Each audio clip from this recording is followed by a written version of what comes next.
বামফ্রন্ট কমিটির তরফ থেকে আপনাদের সকলকে আমরা যারা এই ত্রিস্তর পঞ্চায়েতে জেলা পরিষদে পশ্চিম ত্রিপুরার যে 4টি আসন সেখানে বামফ্রন্টের মনোনীত প্রার্থীদের মনোনয়নপত্র জমা দেওয়ার জন্য এসেছি, তাদের সকলের তরফ থেকে আপনাদের সকলকে অভিনন্দন, শুভেচ্ছা, নমস্কার এবং আদাব জানাচ্ছি। আপনারা সকলে জানেন, অনেক তাল বাহানার পর, নানা ধরনের ফন্দে ফিকির শেষে ত্রিপুরা রাজ্য নির্বাচন কমিশন যারা ত্রিস্তর পঞ্চায়েত, নগর পঞ্চায়েত বা স্বশাসিত জেলা পরিষদের নির্বাচন সংগঠিত করার দায়িত্বে, সেই কমিশন গতকাল এই ত্রিস্তর পঞ্চায়েতের নির্ঘণ্ট তারা ঘোষণা করেছে। আজকেই নির্বাচনের বিজ্ঞপ্তি জারি হয়েছে। আজকে থেকেই সর্বত্র মনোনয়নপত্র দাখিল শুরু হবে।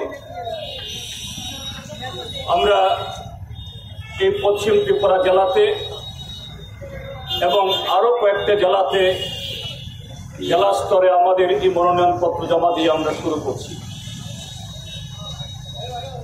আপনারা জানেন, এই ত্রিপুরা রাজ্যের মধ্যে 2018 ইংরেজিতে মিথ্যা প্রতিশ্রুতি এবং নানা প্রলোভনের মধ্য দিয়ে কংগ্রেস, বিজেপি, আইপিএফটি জোট সরকার ক্ষমতা দখলের পর থেকে এই রাজ্যে কোনো গণতান্ত্রিক পরিবেশ নেই। এ রাজ্যে যতগুলো নির্বাচন হয়েছে, লোকসভা নির্বাচন সহ সবকটি নির্বাচনকে প্রহসনে পরিণত করা হয়েছে একেবারে সদ্য সমাপ্ত লোকসভার সাধারণ নির্বাচন এবং 7 রামনগর বিধানসভা কেন্দ্রের উপনির্বাচন সহ। সেই জায়গায় এই ত্রিস্তর পঞ্চায়েত নির্বাচন সেখানে হতে যাচ্ছে। আপনারা দেখেছেন,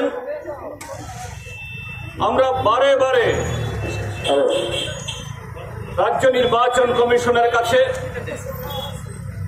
যাতে সুস্থ, ভয়মুক্ত পরিবেশে অবাধে নির্বাচন সংগঠিত হয়, তার জন্য বারে বারে আমাদের দাবি আমরা তুলেছি।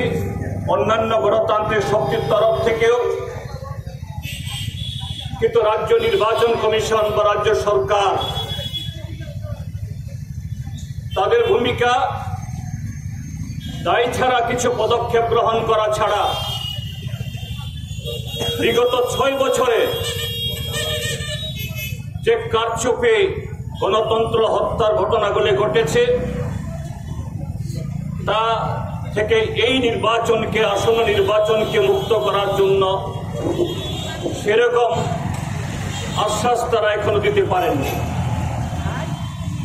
কিন্তু আমরা বামপন্থীরা আমাদের দেশের সংবিধান এবং গণতান্ত্রিক অধিকার